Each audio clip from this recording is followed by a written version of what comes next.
It was supposed to be just another speck in the sky, a faint traveler wandering through the vast emptiness between stars, catalogued as it pierced the boundaries of our solar system.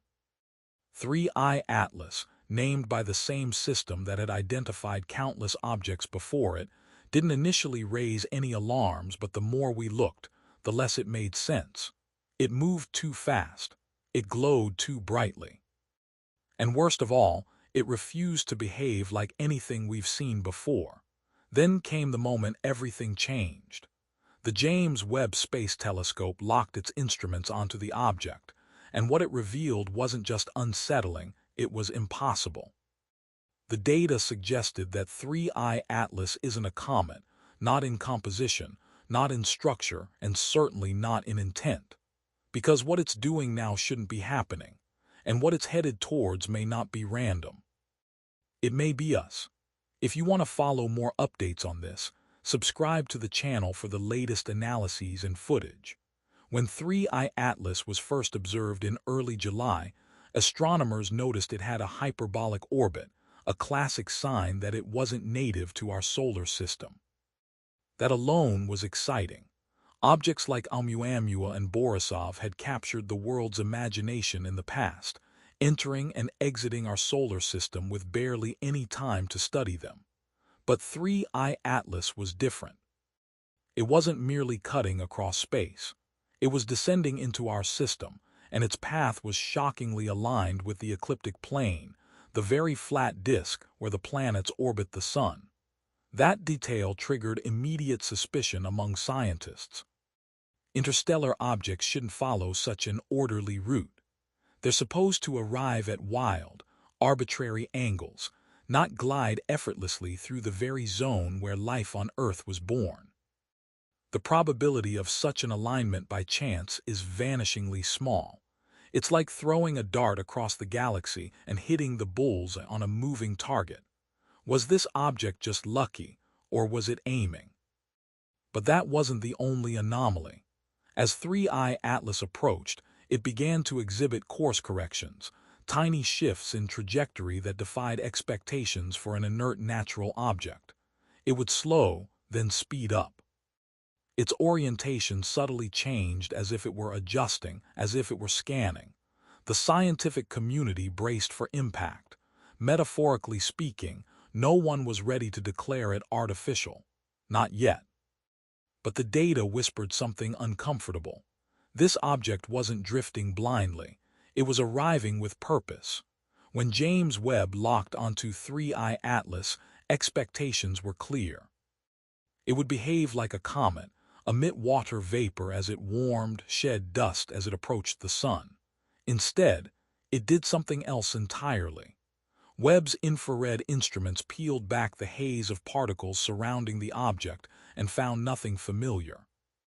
The coma, that glowing tail typically made of sublimated ice and dust, was composed of highly reflective metallic fragments, possibly alloys.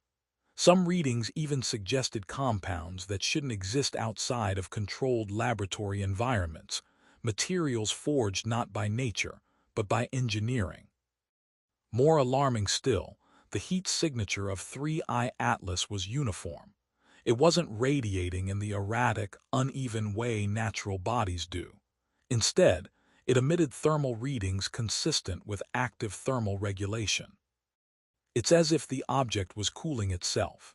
And when Webb scanned its surface under the near-infrared range, it didn't find a pockmarked irregular rock. It found geometry, smooth planes, right angles, a repeating pattern that looked, for lack of a better term, designed. Scientists scrambled to explain the data. Could it be a shattered fragment of a Dyson-like structure, a derelict probe from an extinct civilization? Or was it something new, a type of object we've never imagined, operating under physics we've yet to understand? Whatever it was, the label comet could no longer hold. This was no frozen ball of dust. This was something else entirely, something far beyond our current definitions of celestial objects. Then came the signal. At first, it was dismissed as background noise, an anomaly in the data.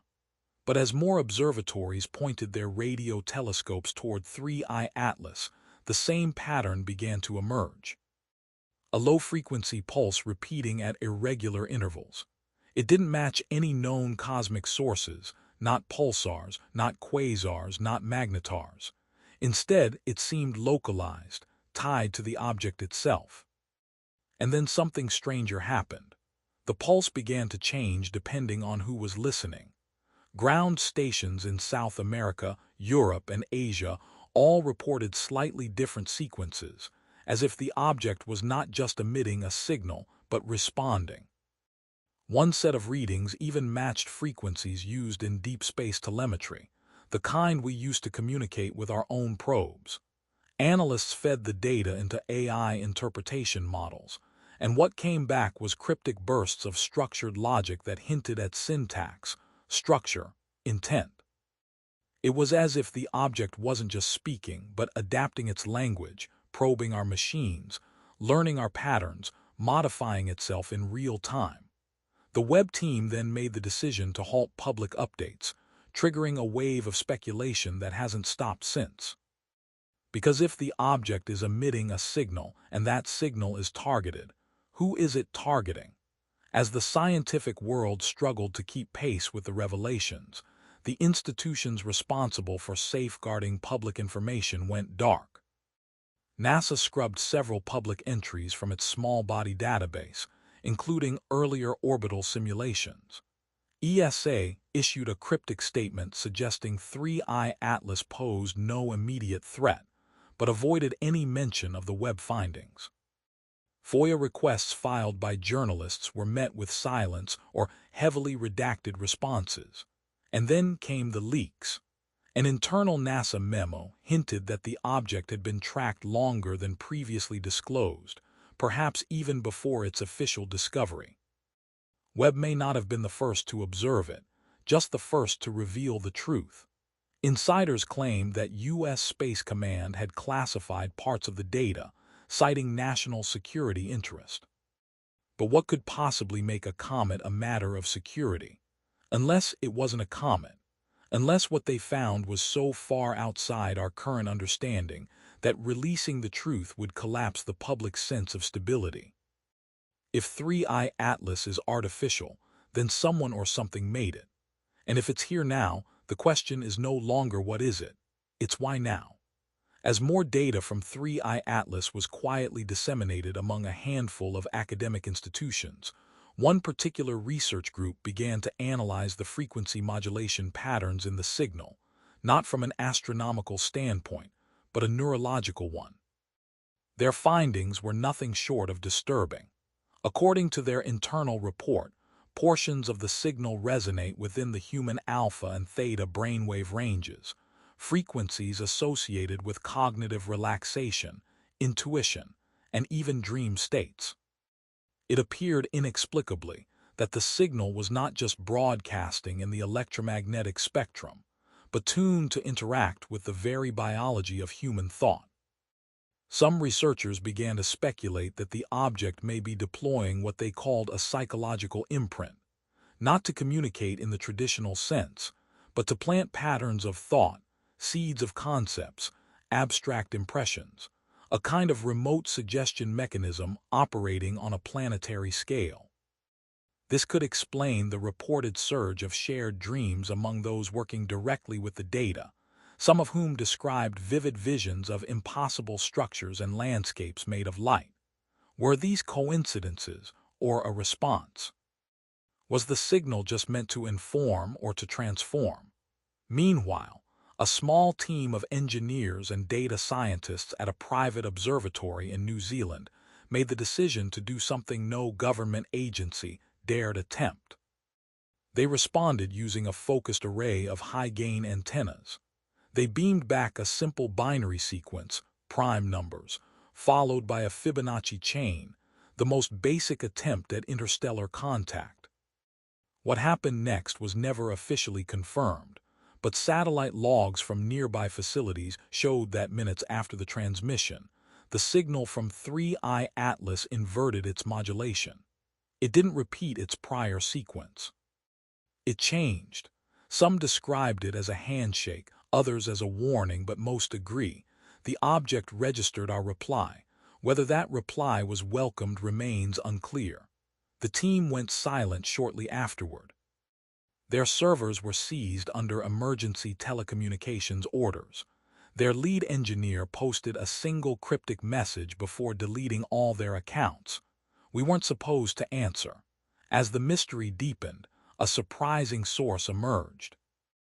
Ancient texts, not pseudoscientific ramblings or fringe theorists, but credible, peer-reviewed scholars who began to notice eerie similarities between the Three-Eye Atlas event and mythological accounts across multiple ancient cultures. From the celestial visitors in Sumerian cuneiform tablets to the burning chariots of Vedic scripture and even the sky serpents of the Nazca, there were recurring themes of objects from the stars that descend in silence, bearing unknown knowledge, shifting thought and belief wherever they pass.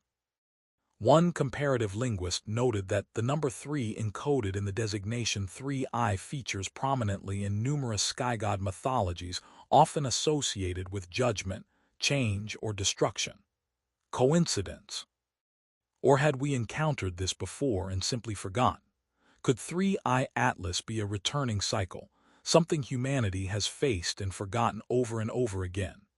As speculation grows and more of Webb's data is quietly siphoned into encrypted archives, a few remaining analysts have focused on one haunting possibility.